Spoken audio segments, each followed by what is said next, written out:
pleasure to bring to you our expert speakers right here for our session on pledging with leaders towards net zero carbon by 2040 on innovation, growth trends, challenges, and way forward.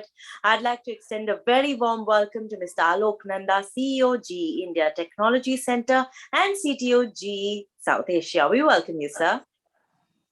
Thank you, Isha, and it's my pleasure to be part of this really exciting session. See, climate change is such an important and urgent aspect of our life today that we all need to commit to making this journey happen.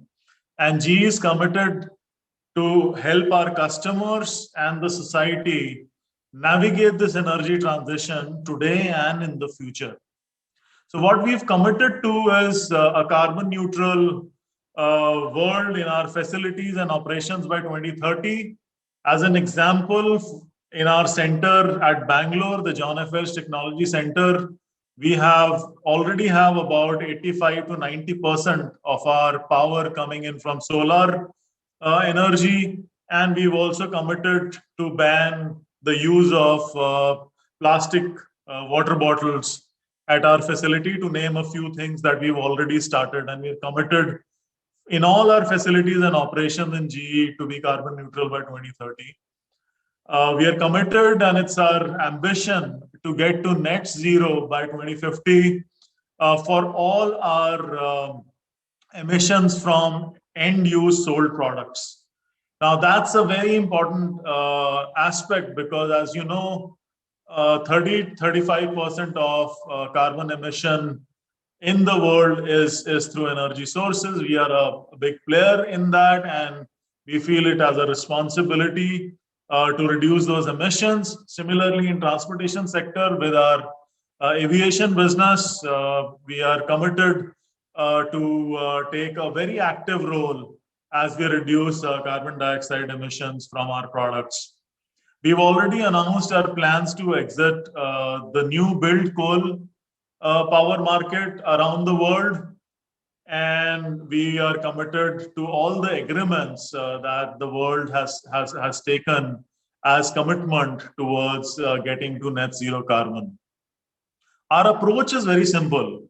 We believe that as we work towards getting to net zero carbon in the future, we have to start reducing carbon dioxide emissions today. So we are going and navigating the energy transition journey from today as we navigate towards a net zero carbon future. And I'll give you an example of that. Right? So if you think about if we could magically replace all coal plants with renewable resources, what it would mean is reducing 100% of carbon dioxide emissions for 25 to 40% of the time, because that's the only time of the day that renewable sources are available. But if you could magically replace all the carbon dioxide, all the coal plants by gas plants, you would reduce like 50 to 60% of carbon dioxide emissions for 100% of the time. So from 35% carbon dioxide reduction that you could achieve, you could straight away get to almost 50 to 60% carbon dioxide reduction. So carbon dioxide intensity reduction today is as important as getting to net zero carbon in future, which is all our commitment of the society. So we are navigating the journey in that direction responsibly, so that we get sustainable solutions for today and sustainable solutions for the future by investing in R&D for sustainable technologies. So as you all know, we are at the forefront of renewables and hybrids and committed to give the world as much renewables and hybrids that we can take. But in addition to that, we are also committed to get our gas turbines to reduce carbon emissions by displacing coal in the near term and in the near mid-term, using carbon capture, utilization, and storage to reduce even further carbon dioxide emissions, and finally get to a world where we use green hydrogen coming from renewable sources to power our gas turbines and use them in a sustainable manner for net zero carbon goals by meeting this trilemma of affordability, reliability, and sustainability all together, because we believe that's the only way to get to a net carbon zero world responsibly. Now, this was around energy sector, and we, as I said, we are also big in aviation.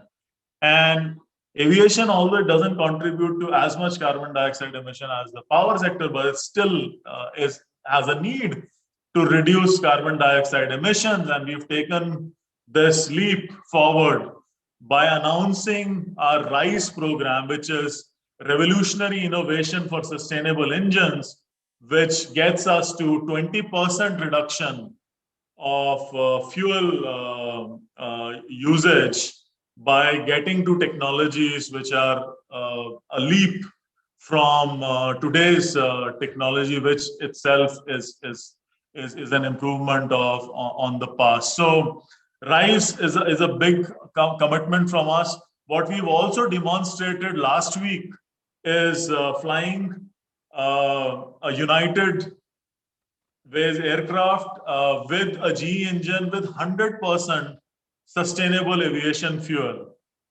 which means that it's a net carbon zero from that engine. Today, as we prepare for electrification of this sector with hybrid electric flight and other sources of energy that might come in future, which we are working towards, but meeting the reduction of carbon dioxide emissions today as we prepare for the future. What we believe is that the ultimate success requires policies that lower emissions quickly while ensuring global access and resilience. Because, you know, it's very important for every human being, for every country, for every region to be secure in their energy and also use solutions based on the resources that are available for us. And we are committed to help governments, our customers, and the society to navigate energy transition to get us to a sustainable net zero carbon world. Thank you. And back to you, Isha. Thank you so very much, sir. And, you sharing these absolutely fantastic few steps that you've taken at G means a lot to us, which is why the Net Zero portal has seen so much participation already by organizations, even though we just launched this evening. Yes, just the way Mr. Nanda mentioned right here, how GE is committed to customers and to society for making a carbon neutral world by 2030. And to be ambitious is really the right way forward. Thank you so very much, sir. It's been a pleasure listening to you. And as we move forward, let me now present to you Ms. Gauri Singh, Deputy Director General, International Renewable Energy Agency. We welcome you, ma'am. Thank you, Isha, and thank you for having me at the Economic Times Net Zero Summit. You know, it's a really interesting session where you've put in, agencies like ours with the commitments that are coming from industry leaders. And I'll use this opportunity to really give a kind of a global perspective on what really is happening on the net zero world, and then maybe talk about what are the challenges and opportunities that we see coming from India. So, a little bit about the agency that I'm representing, which is the International Renewable Energy Agency. And this, in the last 10 years, we have moved into, we've done a lot of analysis, analytical work on not just technologies and innovation, but also on policies and financing around a mandate which is to promote renewables. And we have about 166 countries as our member. So building on that, we very recently came up with with our flagship publication on how the world energy transition looks like moving from now to 2050. And what seems very clear is if I look at what is our final energy consumption today, which is about 378 exajoules, if we want to be on the pathway to 1.5 degree, which is really the ambition, we are looking at something like 348 exajoules. So currently, while our energy mix comes, the way it comes through is 21% coming from electricity and 37% from coal, 16 from natural gas, and 11 from oil. The future, in fact, will put electricity as the major and the main carrier for energy, with that percentage going up to about 51%, with 18% coming from biomass and 12 from hydrogen. Currently, of the electricity that gets consumed, 25% of it comes from renewables. But in 2050, we're looking at a scenario where 90% will come from renewables. And green hydrogen would be about 2/3 of the total hydrogen that gets consumed. So one very important fact that we need to keep in mind is that it's not as if we have to wait for technologies to develop in the future. We are really looking at a state of play as of today, where most of the technologies that are needed for an energy system producing net zero carbon dioxide emissions are available. What we probably will see in the future is their costs getting reduced, innovations coming into accelerate deployment, which is obviously very critical. Renewable power, green hydrogen, and modern bioenergy will dominate the energy system of the future, and which will get built on a foundation of the rate of energy intensity improvement going down from the 1.2 which we have currently needs to actually go to about a 3% improvement. So obviously energy efficiency has to be really scaled up. So it's really going to be a combination of large scale adoption of renewable energy technologies combined with a higher rate of electrification, bringing in end-use sectors like transport and heating applications in industry, along with a large increase in the rate of energy intensity improvement. That's pretty much what the energy system of the future will go towards. Electricity generation, which we are looking at, will treble. And you're looking at 90% of that coming from renewables, of which about 63% will be variable renewables. So which obviously means that while we are looking at the renewable energy capacity almost going up tenfold, we are also looking at a large amount of variability coming into our system, which obviously has implications for investments in grid.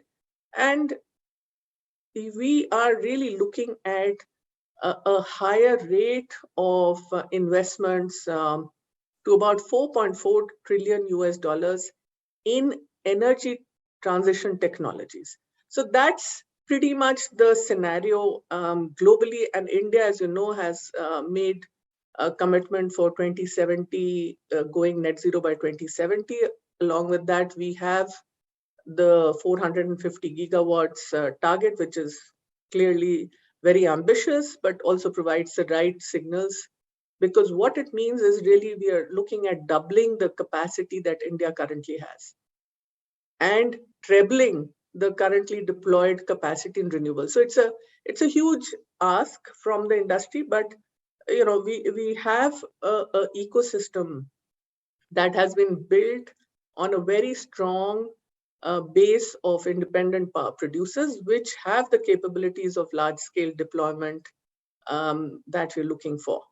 And the cost for solar in recent auctions is now down to almost 2 rupees a unit, which pretty much now is the cheapest source of power.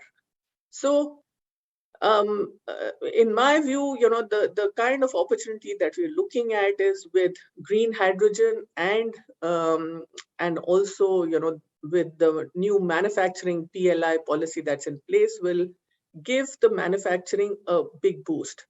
So all the companies and industries in India that are looking at making pledges for the future, this actually provides a very firm foundation for them to look at a future that they want to contribute by bringing in a net zero commitment. I think that with our policies in moving in the right directions, we in India, it's pretty much a base, a very strong foundation is being set for these pledges to actually become to get converted into actual implementation on the ground, because the future that we're seeing is going to be based on not just green electrons but also green molecules. So I just want to end here by saying that it's a combination of what the government is doing in terms of putting in place policies, but also the pledges and the commitment that's coming from the industry that's going to make a green future possible for India. Thank you. Thanks. Back to you, Isha. Thank you so very much, Ms. Gauri Singh. And it's a lot of agencies like you that actually are creating a change in the thinking. And like you very rightly mentioned, that a lot of corporates are coming forward and working together towards a better future. And at this point, let me mention to all our delegates that this session really has a mix. We have a few of our speakers joining us from corporates who are doing a lot, committing a lot to create a change. And at the same time, agencies from across the globe joining us and sharing with us what and how are they committing. So once again, let me urge more and more corporates to join our net zero portal and share with us what your commitments are, along with sharing your deadlines. All set to present our next speaker. May I please extend a very warm welcome to Mr. Nitin Gupta, Vice President and Head of Public Services, Energy and Utilities and Sustainability, Capgemini and Vent India. We welcome you, sir. Hi, Isha. Thank you. Good evening. And, I've been listening to the eminent panelists before me, and, everybody is like pretty much in tune, with what's happening around the world. Can't ignore, the implications anymore. The climate fight, our own PM, going and, saying with Elan, 2070, like a developing nation like India, going for net zero goals and all. So that's pretty much, sums it all up. Capgemini, believes that digital transformation, which is where we are, at the helm of it, should benefit all of humanity. And we intend to be a benchmark in terms of, our contribution to society beyond, our commitment to our employees, clients, and investors. So we are not only aiming, from a net zero goal within, but we are also, looking at, how we can help our clients, to become more sustainable using digital transformation. Now, in line with the group's purpose, which is unleashing human energy through technology for an inclusive and sustainable future, Capgemini's ESG strategy, covers fighting climate change, investing in human capital, as well as responsible governance. Now, many a times, when we talk about net zero, when we talk about sustainability, the buck stops at environment. But, we go through all the ESG pillars, which is environment, social, and governance, and therefore have laid out, a very comprehensive ESG policy. And this summit couldn't have come out, at a more opportune time, because on 6th of December, we announced and we set, our new commitments towards the ESG policy. So essentially what I'm going to do is, you've all heard of United Nations SDGs, or Sustainable Development Goals as they are concerned, 17 of them. And we, through our policy, are impacting 11 of them. Now, if I had to start with environment, the priorities. Now, we are going to be carbon neutral by 2025. That's the pledge, which we have taken. And across our supply chain, which is basically becoming a net zero business by 2030. And this is well ahead of our initially laid, SBTi plans of 2050. We are on our way, and we are going to be transitioning to 100% renewable electricity by 2025. And the entire fleet, of Capgemini vehicles are going to be electric.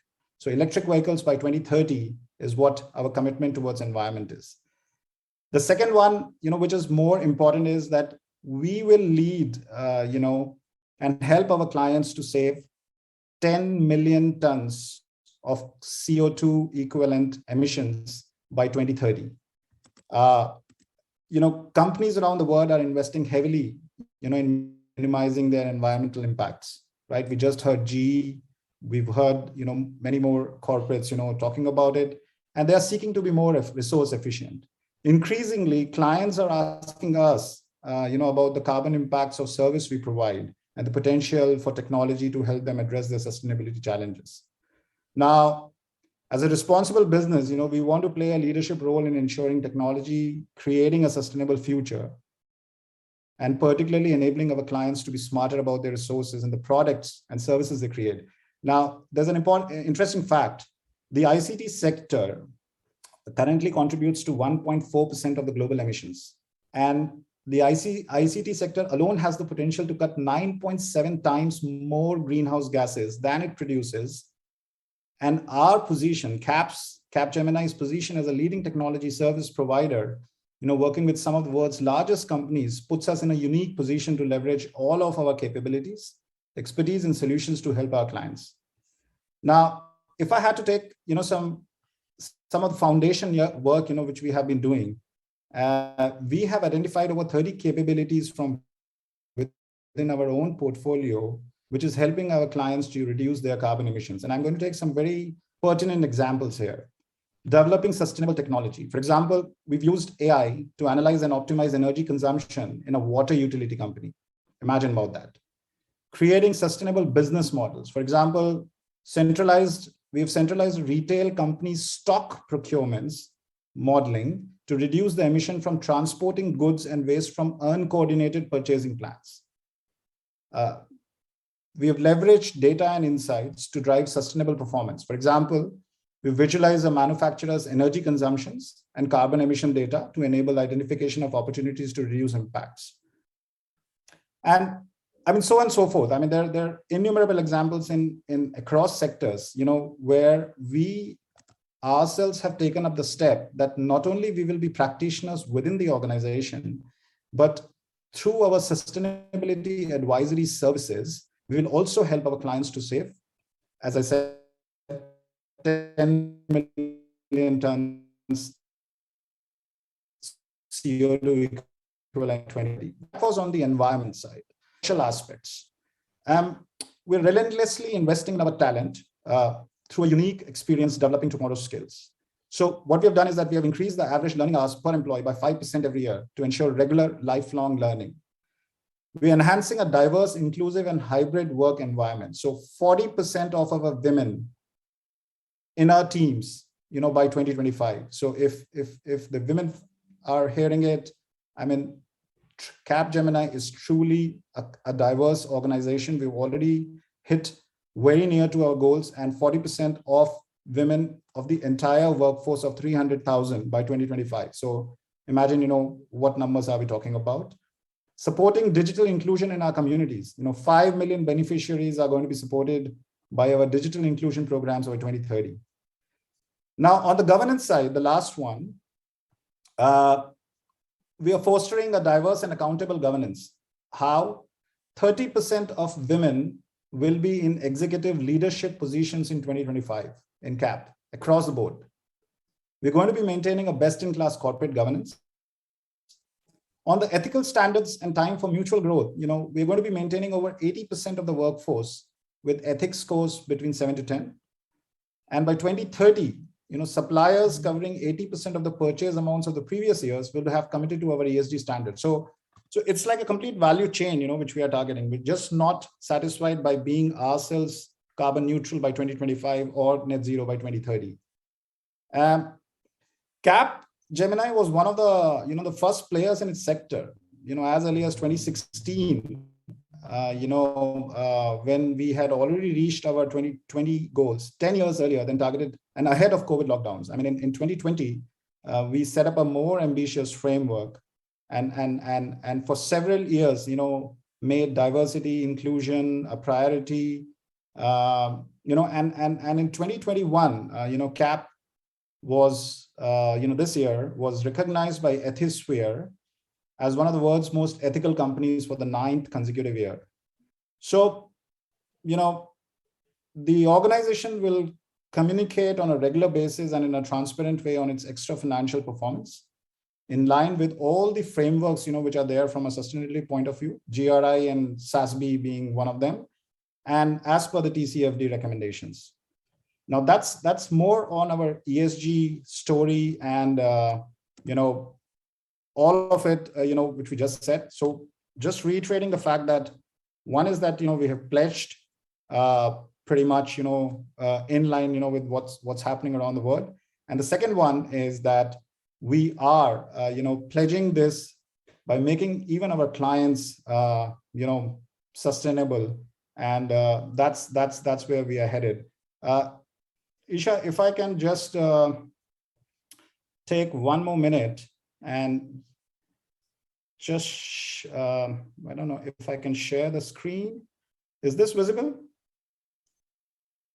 All right, so this is what we are talking about. The 5-box story: commit, act, monitor, and report. And this is our complete sustainability offering and framework. Net zero strategy, new business models, sustainable IT, sustainable operations, the green experience itself, where we are helping corporates to design products and services, and data for net zero. Nothing can be incomplete without, the ESG data compliance and all. So thank you very much. And, it was a pleasure speaking and, letting you know our views and all. And, have a great evening. Yeah. Thank you so very much, Mr. Gupta, for sharing with us all that you and your team have committed and supporting digital inclusions. It was a pleasure listening to you. And I'm sure our audience had a lot to learn. As we get all set for our next speaker, I'd like to introduce to you Mr. Klaus Kunz, Head of Sustainability and Business Stewardship, Bayer AG, Monheim, Germany. A very, very warm welcome to you, sir. Hello and good evening from Germany to India. I'm very honored to have the opportunity to be part of this very important conference.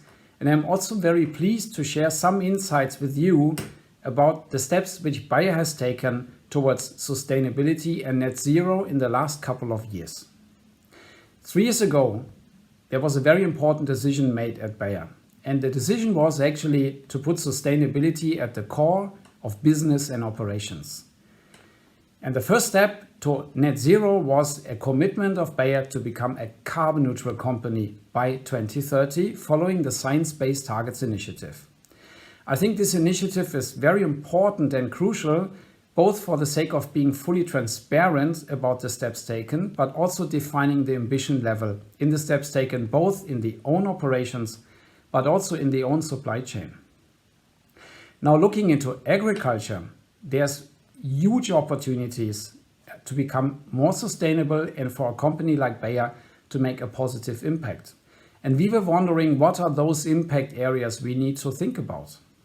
And after plenty of consultations, conversations and discussions internally and with many, many stakeholders around the globe, to think about how can we drive agriculture along the dimensions of environmental, social and economical benefits, we can basically summarize our findings in one single question. How can we produce more and preserve better at the same time?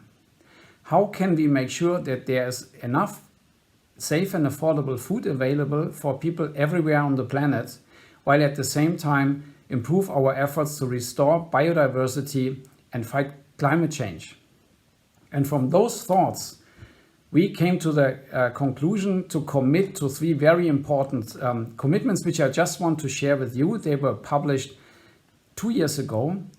First of all, addressing food security, we commit to support 100 million smallholder farmers going forward by 2030. Addressing the environmental topics, we commit to reduce environmental impact of crop protection and also greenhouse gas emissions of our customers on our customers' fields, both by 30% respectively. And I'm very happy and proud that I can share today with you, only 2 years after we made those commitments, that we have made significant progress in business implementation. We have launched hundreds of Better Life farming centers in many countries in Asia, where we help farmers to connect, to have better access to products, better access to trainings and education, better access to finance, and better access to markets with our partners. I think that's a very important step on that challenge to reach the 100 million target for smallholders. On the other hand, I can also share that we have last year launched our biocarbon initiative in the US first and then in Brazil, this year followed by Europe. And I'm particularly proud to share with you our sustainable rice project, which has been starting in India, where we can really show that it's possible to reduce inputs, for example, water consumption. It's also possible to reduce greenhouse gas emissions while preserving yields and having an economically viable business model for our customers, the growers. That's the bridge for me to my final statement, which I want to share with you. I'm very proud that Bayer as a company has just this year closed 125 years presence in India. I think India is an absolutely fascinating country. One of my best friends told me it's the most diverse country in the world. And I'm very hopeful that next time at the next conference, I would have the opportunity to come to meet you, and then we can discuss the future of net zero going forward. I thank you very much for your attention and wish you a very successful conference. Thank you. Thank you so very much, Mr. Kunz. Pleasure having you here. And thank you for sharing with us all that you at Bayer are doing. Like you mentioned, that India is full of diversity. We look forward to welcoming you here in person and collaborate on many more things. Thank you once again for joining us. All set is our next speaker. Please extend a very warm welcome to Mr. Tim Gould, Chief Energy Economist, International Energy Agency. Looking forward to hearing from you, sir. Hello, my name is Tim Gould. I'm the Chief Energy Economist at the International Energy Agency in Paris. And it's a great pleasure to be able to participate and join you at this Net Zero Summit organized by the Economic Times in India. Maybe just to start by saying how much importance we attach to the announcement that was made by India at COP26 about the intention to reach net zero emissions by 2070.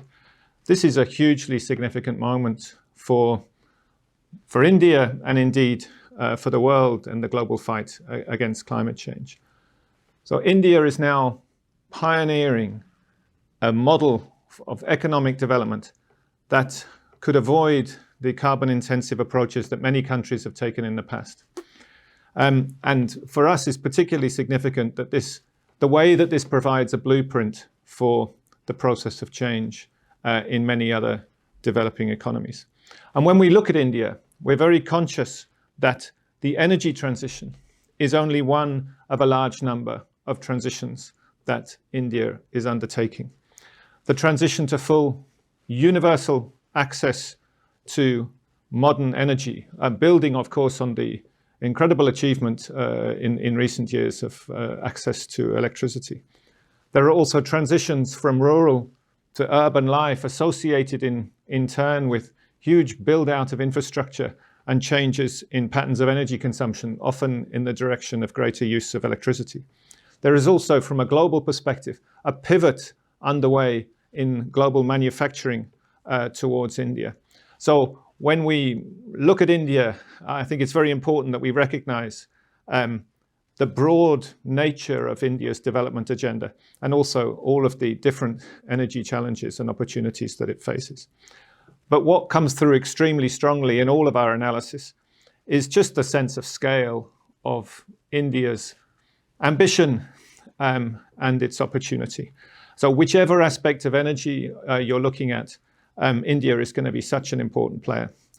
And success, it will require, of course, an approach which is an all-of-government approach, but I think it's much broader than that. It's really an all-of-society undertaking that India is engaged with. So no corner of the Indian economy and society will be unaffected by the broad transformation that is required. And that's why it's so important that a broad range of actors now examine their own strategies, opportunities and responsibilities in the light of this new overarching goal. And this is not just about greenhouse gas emissions, I'd underline. It's also about air quality, and it's also a huge opportunity, in our view, for growth and employment. And we looked at this in our recent World Energy Outlook at a global scale to try and put some numbers on the emergence of this new global energy economy. And what we found that was for the world as a whole, if we get on track for net zero emissions, then the opportunity for manufacturers of a range of clean energy technologies will be huge.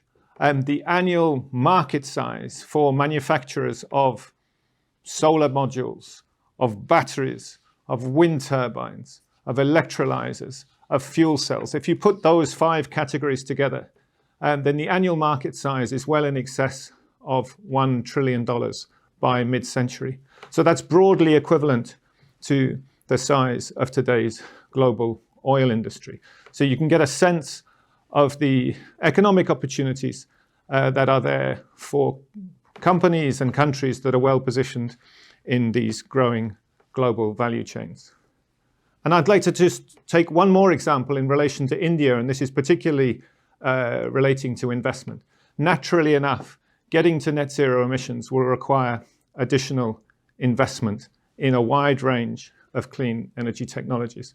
So we made an estimation of how much additional investment would be required in that pathway compared to a pathway based on today's policy settings.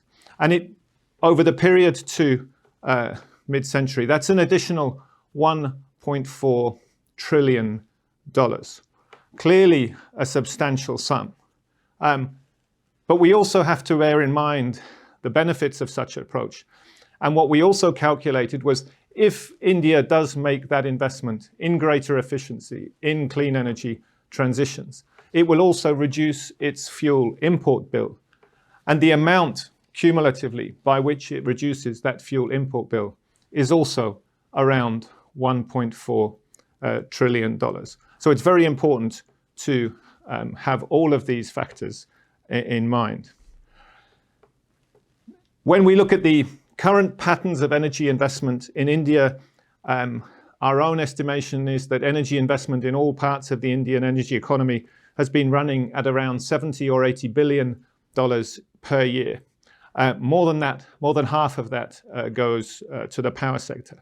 However, in light of India's new ambitions and in the increasing demand for energy services, what would be required in the coming years is at least a doubling of those investment flows. So that by 2030, we would need to be seeing well in excess of $150 billion being invested into different parts of the energy sector each year. And clearly renewable power, infrastructure, storage, these are all front and center in many investor minds. And in our view, while private finance and PSUs will continue to remain very important for India's energy sector development, it's clear that the bulk of this investment will need to come from private actors. That's just the scale of this undertaking is such that it will require large-scale mobilization of private capital. And that means very careful use of public funds to bring investment into areas where the private sector does not yet see the right balance of risk and reward. Particularly important in our view is areas such as industrial decarbonisation. For a rapidly urbanising and industrialising country like India, it's extremely important to try and bring clean technologies into some of those areas, such as iron and steel, such as cement, which will be such an important part of India's infrastructure build out in coming years. And there's a need for innovation in these sectors as well. So public R&D budgets play an extremely important role. And I think another area where government and private partnerships are going to be extremely important is in the area of energy efficiency, where government action and incentives are really vital to address financial barriers and market failures that hinder investment by companies and by households in more efficient appliances and equipment. So my final thought on this is just to underline that each country will need to determine its own pathway to net zero. And of course, we are following very, very closely the debate within India on the choices that will need to be made along that road. But as India moves down that path, you can continue to count on the strong support of the International Energy Agency, our expertise and our data as India makes this historic journey. Thank you very much for your attention. Thank you so very much, sir, for sharing with us your views. And of course, like you said, that every country needs to decide their own pathways and work in that direction. Once again, as I thank our experts for joining us today, it is such a pleasure to have our delegates join in such huge numbers. It's been a delight having you here at GE Presents the Economic Times Net Zero Summit, co-powered by Skoda Volkswagen. Let me once again take a moment and thank all their partners for their support. I'd like to thank our presenting partner, GE, our co-powered by partner, Skoda Volkswagen, our principal knowledge advisor, Ernst & Young. May I also thank our industry partners, Hero Electric, Bayer, IBM, AWS. I'd also like to thank our sustainable technology partner, Capgemini, our knowledge partner, Futurescape, and for their support, our supporting associations, Labs Indigram, Association for Promoting Sustainability in Campuses and Communities. The summit has been brought to you by the team of ET Edge Unwired. And on behalf of the entire team, this is Isha Bhalla signing off and thanking you for your kind presence.